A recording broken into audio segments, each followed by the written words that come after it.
दिल्ली विश्वविद्यालय के चुनाव शुक्रवार को संपन्न हो गए। एक अच्छी खासी लड़ाई की उम्मीद थी, लेकिन इसका नतीजा वही निकला जो राष्ट्रीय राजनीति में इस समय मिल रहा है। एबीवीपी ने पूरी तरह से इन चुनाव में क्लीन स्वीप किया है। अध्यक्ष पद पर आर्यन मान ने जीत हासिल की है और अध्यक्ष पद की जो एनएसयूआई की उम्मीदवार थी जोसलिन नंदिता चौधरी, उन्हें बुरी तरह से शिकस्त का सामना करना पड़ा। यहां महत्वपूर्ण यह बात भी है कि हार का जो अंतर है वो काफी बड़ा है। आर्यन को जहां 28,000 से ज्यादा वोट मिले हैं, वहीं नंदिता को 12,000 के आसपास ही।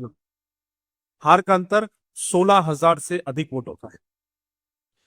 इस लड़ाई में दिलचस्प बात यह भी थी कि दोनों ही चेहरे जाट समुदाय से आते हैं और अच्छी खासी राष्ट्रीय राजनीति में एक चर्चा का विषय भी बना, क्योंकि बड़े बड़े लीडर्स ने भी इन चुनाव में आकर दोनों का सपोर्ट किया। तो इसी मुद्दे पर हम चर्चा करेंगे मेरे सहयोगी संजय मून के साथ।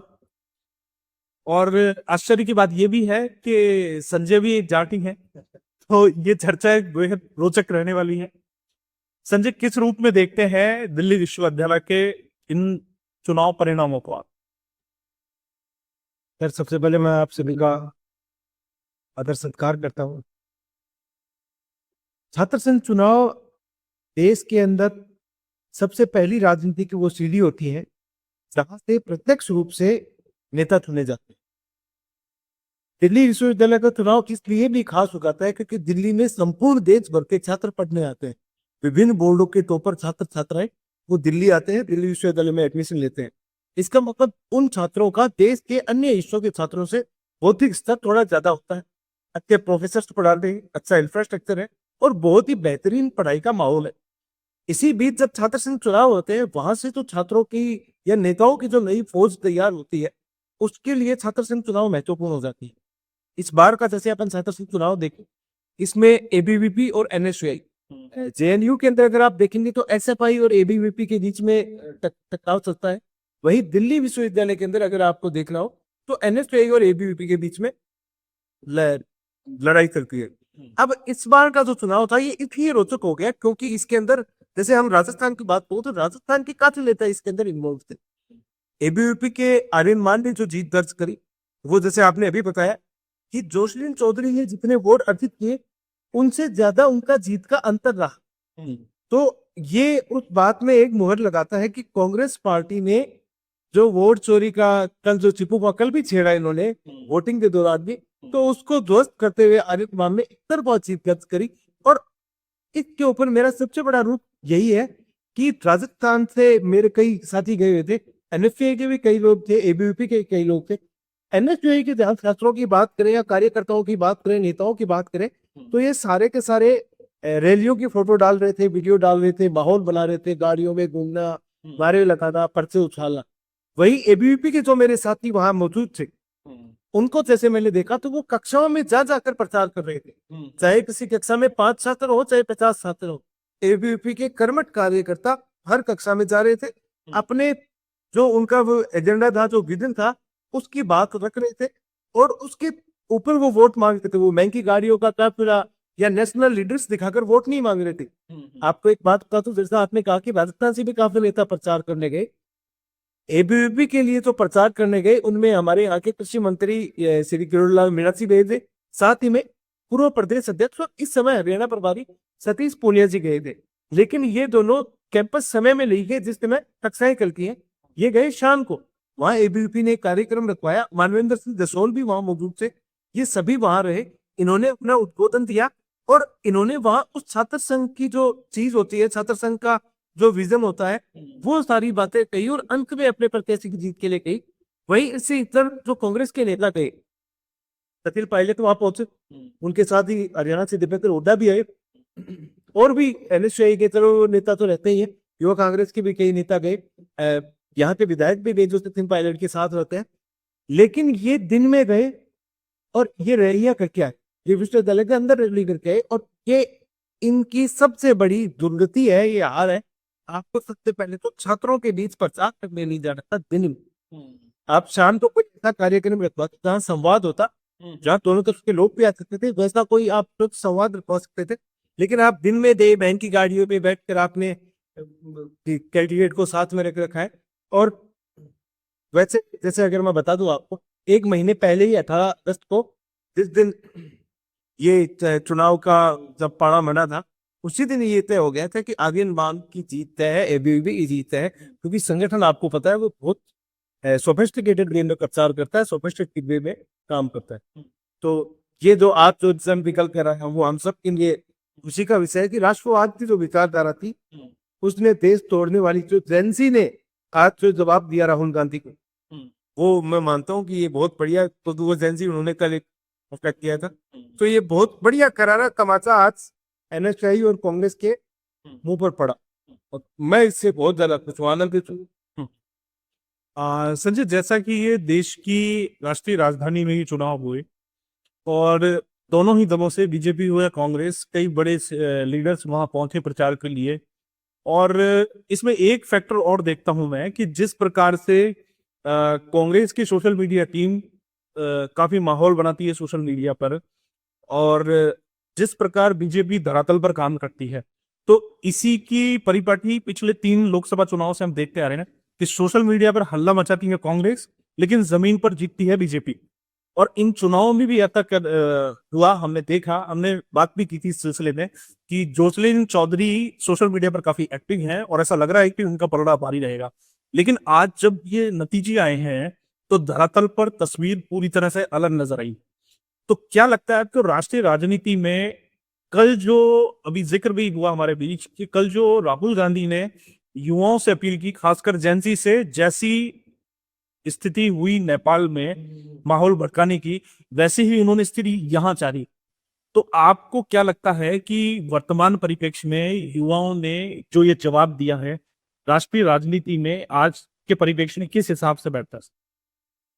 अगर कांग्रेस पार्टी का और भारतीय जनता पार्टी का जो अगर बाइफरकेट करते हैं कि इन दोनों दलों की राजनीति किस प्रकार से है, तो जैसे मानो कि आप शॉर्ट में समझ सकते हैं, कांग्रेस के अंदर नेताओं की कमी नहीं है, खूब नेता है। आप अगर कहेंगे कि आज नेताओं की रैली है, तो खूब सारे नेता, आपको 10,000 20,000 नेता मैं आपको राजस्थान से दिखा दूंगा। दोस्तों, विधानसभा सीटें हैं अपने पास, 10,000 से ज्यादा नेता है कांग्रेस के पास। लेकिन वही भाजपा के पास अगर मैं बात कहूंगा तो नेता बहुत कम है, लेकिन कार्यकर्ताओं की पूरी फौज खड़ी है। और मनोचित चुनाव कार्यकर्ताओं के भरोसे धरातल पर पसीने बहाकर जीते जाते हैं, वोट जीतने पड़ते हैं। सोशल मीडिया पर ट्वीट करने से, महंगी गाड़ियों पे रैली करने से, माहौल बनाने से, वो हुल्लड़ करने से, झूठ बोलने से इनसे चुनाव नहीं जीतीगा।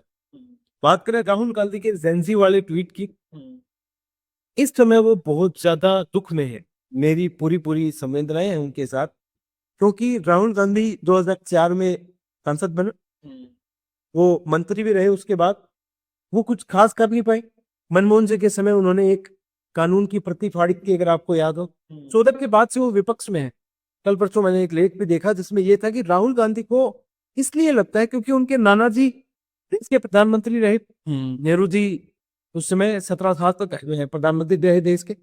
उसके बाद में उनकी दादी जी फिरोज खान गांधी और इंदिरा गांधी की जो जोड़ी थी, फिरोज खान गांधी भी सांसद थे, वो भी जीते हैं। फिर इंदिरा गांधी ने जब देश की बागडोर संभाली 67 के आसपास, साकत जी के जाने के बाद, तो वो भी लगातार 77 तक, जब तक इमरजेंसी लगाई और फिर हटी, उसके बाद वो हारी, वो फिर जीती 80 के बाद में, और 84 तक रही। उसके बाद उनके पिता बने, राहुल गांधी के पिता पीएम रहे। फिर 91 के आसपास उनके देहांत के बाद कांग्रेस एक बार पीवी नरसिम्हा राव रहे। इसके बाद में 2004 से 2014, तो ये इतना जो लंबा कार्यकाल कांग्रेस पार्टी का रहा, राहुल गांधी को ये विश्वास नहीं हो रहा कि मेरे नाना जीतते थे, दादी जीतती थी, पिताजी भी जीते, और माता जी ने भी ये काम किया, चुनाव जीते, मैं क्यों नहीं जीत पा रहा? जरूर वोट चोरी हो रही है। और राहुल गांधी उस चीज से उबर नहीं पा रहे हैं, वो बार बार सारे हथकंडे अपना रहे हैं। कल उन्होंने जो ट्वीट किया, और कल क्यों, अगर मैं थोड़े से दिनों पहले की जैसे टॉपिक से अगर अलग बात करें, डोनाल्ड ट्रंप ने एक बयान आया था कि India is a dead economy, और राहुल गांधी ने बड़ी बेशर्मी से कैमरे के सामने आकर कहा कि या don't you know that India is a dead economy, why you people are not believing it. उनके पीछे खड़ी थी उनकी बड़ी बहन प्रियंका गांधी, उनके सलाहकार केसी वेणुगोपाल। आप उन दोनों के चेहरों का रिएक्शन देखिए, उन दोनों के चेहरे उतर केसी वेणुगोपाल और प्रियंका गांधी, उन दोनों ने राहुल गांधी के उस बयान का मौन सहमति भी नहीं दी। वो जो हंस रहे थे, उन्होंने हाथों हाथ अपना चेहरा ऐसा कर लिया कि ये क्या बयान दे दिया, ये बहुत ज्यादा मतलब देश विरोधी बयान, राष्ट्र विरोधी बयान राहुल गांधी का। तो ये बहुत ज्यादा फ्रस्ट्रेटेड है। ये लगातार hydrogen bomb, atom bomb Delhi लेकर आ रहे हैं, सारे खत्म हो रहे हैं। और जैसा जी हाल ही के दिनों में इनके जितने भी लोग जानकार हैं, साथी भी है, वो भी बता रहे हैं कि बहुत ज्यादा गुस्से में, क्योंकि इस समय लगातार वो कोशिश कर रहे हैं कि कहाँ क्या दिक्कत, कहाँ क्या हो रही है। और दिक्कत लगातार उनको ऐसे महसूस हो रही है क्योंकि वो कहीं चुनाव जीत नहीं पा रहे उनकी विधा। इसलिए उन्होंने कल जेनजी से अपील करी कि लेकिन ये सबसे पहले तो राहुल गांधी जी, ये भारत देश है, देश के गृह मंत्री का नाम अमित शाह है, और वो 4-5 घंटे आराम करते हैं, उसके बाद वो लट लेकर खड़े ही रहते हैं। आप जैसे लोगों को ये सख्त और सीधी हिदायत है, अभी के लिए सिर्फ हिदायत है, चेतावनी नहीं, अभी हिदायत है कि आप इस तरह के भड़काऊ और ये कोशिशें आप करके देख लें। आपने एनआरसी और सीए के समय भी सारा कुछ करके देखा था, अभी भी आप कर रहे हैं। आज दिल्ली विश्वविद्यालय की छात्र शक्ति ने आज आपके चेहरे पर एक तमाचा चढ़ा है। कल आपने वेंजी वाली जो बात बोली थी, वाहियात थी। आपकी कैंडिडेट आज इतने वोट लेकर आई है जितने से डबल, उससे ज्यादा तो जीत का अंतर है। तो आपकी सोच जो थी वो देश के जेनजी द्वारा दिखा दी गई है। आप देश को तोड़ने की, देश को बांटने की, देश में दंगे भड़काने की कोशिश नहीं करें। आपकी पार्टी का एजेंडा संपूर्ण देश के सामने आ सकता है। संजय, इसको राजस्थान के परिप्रेक्ष्य से भी समझ के देखते हैं। दिल्ली विश्वविद्यालय के जो चुनावी नतीजे आए हैं, इसमें राजस्थान के नेताओं ने भी काफी जोर लगाया और इसको एक प्रतिष्ठा का प्रश्न बताया। आर्यन मान है, हरियाणा से मूव है, उनके बीजेपी नेताओं ने वहां उनके सपोर्ट में की। राजस्थान से किरोड़ीलाल मीणा और सतीश पूनिया उनके सपोर्ट में गए। कांग्रेस से भी सचिन पायलट और मुकेश भाकर वगैरह काफी युवा नेताओं ने उनका सपोर्ट भी किया। हालांकि जो जोशनील है वो जोधपुर से है, गहलोत ने नहीं किया। तो इसमें दो संदेश गए, एक तो बीजेपी कांग्रेस की ताकत देखने को मिली, दूसरा कांग्रेस की फूट भी उभर के सामने आई। तो इसको राजस्थान के परिप्रेक्ष्य से किस रूप से देखते हैं आप इस चुनाव को? राजस्थान के परिप्रेक्ष्य से तो साफ दिखता है कि इस बार राजस्थान की सारी सरदारी वहीं मौजूद थी। और आप एक नाम और भूल गए, आरएलपी सुप्रीमो, आरएलपी के सुप्रीमो, उनकी भी सोशल मीडिया टीम एक कैंडिडेट को डालने लगी थी। और कहीं ना कहीं यूं कहे कि जो 3000 वोट वो लेकर गई है, वो भी एनएचए के खाते के थे या नहीं थे। तो अगर हम देखें तो राजस्थान के जो नेता थे, ये सारे, जैसे सचिन पायलट गए, उन्होंने एक रैली करी क्योंकि एलएसए के अंदर इनका प्रभाव अच्छा खासा है। राष्ट्रीय अध्यक्ष इनके समुदाय से आते हैं, वरुण चौधरी गुज्जर हैं, और वो सचिन पायलट के बेहद करीबी है। उन्होंने ये टिकट दिलाया जोसलीन चौधरी को। सचिन पायलट अपना एक चेहरा जोधपुर की तरफ से खड़ा करना चाह रहे थे। या मैं तो ये भी, रविंदर सिंह भाटी ने भी जो समर्थन दिया था, वो जोसलीन को समर्थन दिया था। लेकिन 5 दिन पहले एक खबर आई थी कि अशोक गहलोत की जो जोधपुर की टीम डीयू के अंदर प्रचार करी थी, उसको वापस बुला लिया, क्योंकि वो टीम अशोक गहलोत के खिलाफ भी वहां प्रचार करी थी कि गहलोत ही पायलट। और वहां तो नेताओं के जो आपसी वर्चस्व, जो इन्होंने आपस में सिंके बिड़ाए, और उसके बीच में ही हमारे सुप्रीमो हनुमान सिंह बेनीवाल भी कूदे। उन्होंने भी ओमान सिंह लांबा को समर्थन दिया, एलएसए की बागी थी, नरेश मीणा ने भी इनको समर्थन दिया। 3300 के आसपास वोट, क्योंकि वोट उतने ही मिले जितने हनुमान बेनीवाल को राजस्थान में मिलते हैं। हाँ, वो उतना, वो अपनी वो जो थी वो सारा दिखाया। बेनीवाल खुद नहीं गए, अच्छा रहा, जाना भी नहीं चाहिए था। और वो बहुत सदा हुआ कदम था कि छात्र संघ चुनाव में बड़े नेताओं का काम नहीं होता। बीजेपी के नेता गए, उनका मैंने आपको पहले जिक्र बता दिया कि उन्होंने जिस प्रकार से संभाला उस चुनाव को, और जो वो जोश भर के आए कार्यकर्ताओं में। वही के नेता चुनाव जुटाने के लिए गए, वो जोश भरने के लिए गए, फर्क अलग अलग है। तो इन्होंने, सचिन पायलट ने अपनी इसके अंदर अच्छी खासी फजीती करवाई है। और अशोक गहलोत ने पायलट को भी साफ समझाया कि जोधपुर की तरफ उंगली करने की कोशिश मत करना, यहाँ वीरू गहलोत को भी तैयार करना है उधर। संजय, अब इन चुनावों के बाद में हम राजस्थान विश्वविद्यालय की भी बात कर, यहाँ भी मांग उठ रही है लगातार कि छात्र संघ के चुनाव करवाए जाएं, लेकिन इस मामले में सरकार की तरफ से कोई ऐसी सकारात्मक पहल की कोशिश नजर नहीं आ रही है, जबकि विपक्ष लगातार इस मांग को उठा रहा है। लेकिन यहाँ ध्यान देने वाली बात यह भी है कि जो विपक्ष आज ये चुनाव उठाने की वापस शुरू करने की बात कर रहा है, उसी ने रोक लगाई थी अशोक गहलोत ने पिछले कार्यकाल में। तो क्या आप वजह मानते हैं, क्या वर्तमान ऐसे समीकरण मानते हैं कि क्यों राजस्थान सरकार छात्र संघ चुनाव नहीं करवा रही है? क्या कारण है इसके पीछे? जब 2023 में विधानसभा चुनाव सामने थे, राजस्थान में राजस्थान विश्वविद्यालय में एनएसयूआई हर बार हाथी आ रही है, निर्दलीय चुनाव जीतते हैं। लेकिन इस बार क्या हुआ कि राजस्थान में अशोक गहलोत ने जब ये समझ में आया उनको कि विधानसभा चुनाव में सामने है और अगर एनएसयूआई अलग अलग विश्वविद्यालयों में हारती तो संदेश साफ जगह कि कांग्रेस के खिलाफ माहौल है, जो कुछ समय था, और इसलिए उन्होंने चुनाव उस समय बंद कर दिए। अब इसलिए ही अब सरकार ये चाह रही, आप जैसे कह रहे हैं कि सरकार को नहीं करवा रही। छात्र संघ चुनाव का जो मोटिव था अब तक, क्योंकि बद्रीलाल शर्मा भी एबीवीपी से जुड़े रहे हैं, किसी समय युवा मोर्चा से जुड़े रहे हैं, वो जानते हैं छात्र संघ चुनाव का महत्व क्या है। लेकिन जो महत्व के अलावा जो गंद छात्र नेता फैलाते हैं विश्वविद्यालय, बड़ी गाड़ियों पर काफिला, काले रंग की गाड़ियां जाती है, ब्लैक फिल्म लगी हुई होती है, हूटर बजाते हुए निकलते हैं, छात्रों को परेशान करते हैं, कक्षाएं लग रही होती हैं, उन दिनों वो उनको परेशान कर रहे होते हैं कि होंकिंग से सब आप प्रचार करिए, लेकिन आप वहां परेशान करते हैं, गंदगी करते हैं। पोस्ट पोस्ट से पूरा विश्वविद्यालय अटा रहता है, पूरा जयपुर अटा रहता है, शराब पीते हैं, शराब पड़ती है। ये छात्र नेता, इनका कोई विजन नहीं, इनको महज माहौल बनाना है, अंधा पैसा खर्च करते हैं। लिंटो कमेटी की सिफारिशों के अनुसार इन्होंने अब तक एक बार भी छात्र संघ चुनाव मतलब कि या छात्रों ने ऐसा कोई विजन दिखाया हो, ऐसा कुछ नहीं हुआ है। साथ ही में इससे एक पीढ़ी खराब होती है। अगर मैं आपको बताऊं, छात्र नेता वो चुनाव लड़ता है जिसके पास पैसा होता है, जनबल वाला चुनाव लड़ता है। और वो जो जनबल वाला चुनाव लड़ता है, इसके अंदर क्या होता है कि जो उसके पीछे जो घूमते हैं, वो महज 1-2 महीने की चकाचौंध के अंदर कार्यकर्ता वो उनके पीछे जयकारे लगाते हुए घूमते हैं, और उनका जीवन एक यूं मानिए कि उनके जीवन के महत्वपूर्ण साल, महत्वपूर्ण महीने, महत्वपूर्ण समय खराब होता है। और ये बहुत बड़ा कारण है कि इस समय राजस्थान में छात्र संघ चुनाव नहीं हो रहे। मैं तो ये कहता हूँ कि राजस्थान के जो छात्र नेता चुनाव करवाने की बात करते हैं, पहले अपना विजन रखें, लिंगो कमेटी की सिफारिशों के अनुसार विश्वविद्यालय के अंदर हस्तलिखित पोस्टर्स बनाए, अच्छा डिबेट करें, छात्रों की समस्याएं सुने, उन समस्याओं को सुलझाने का काम करें, और मेज ठोकने की बजाय हाथ जोड़कर शिक्षकों के सामने सम्मानजनक व्यवहार करें, और उसके थ्रू वो छात्र संघ चुनाव बहाली के लिए मांग करें। नाटक करने से चुनाव नहीं होंगे, नाटक करने से चुनाव होने भी नहीं चाहिए।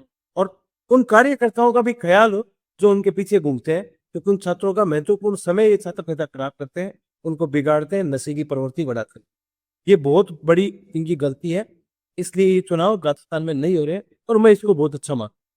ऐसी कोई इतनी तगड़ी फौज नहीं खड़े कर देते कि धरातल पर इतने बढ़िया नेता बढ़ाते। ये तो दिल्ली विश्वविद्यालय के चुनाव ने स्पष्ट संदेश दे दिया है राहुल गांधी की उस विभाजनकारी सोच को, जिसमें उन्होंने एक दिन पूर्व ही ये आह्वान किया था कि देश के युवा खड़े हों और दंगों की स्थिति पैदा करें, जैसे नेपाल में हुई है। लेकिन आज दिल्ली विश्वविद्यालय के चुनाव के परिणामों ने यह संदेश दे दिया कि भारत का जेनजी समझदार है, जागरूक है, वो किसी लफंडर छात्र नेता के बहकावे में आने वाला नहीं है। तो यही स्पष्ट संदेश है उन नेताओं के लिए जो चुनावी मैदान में अपनी मेहनत से अपने विजन नहीं रख पाते, मेहनत नहीं कर पाते और लोगों को प्रभावित नहीं कर पाते और देश में माहौल खराब करने का प्रयास करते। तो इस चर्चा में हमारे साथ बने रहने के लिए आपका बहुत बहुत धन्यवाद। धन्यवाद मेरे मित्र संजय मून का भी। तो मिलते हैं आपसे अगले वीडियो में एक नई चर्चा के साथ, एक सार्थक मुद्दों के साथ। तब तक के लिए भी आज्ञा दीजिए। धन्यवाद।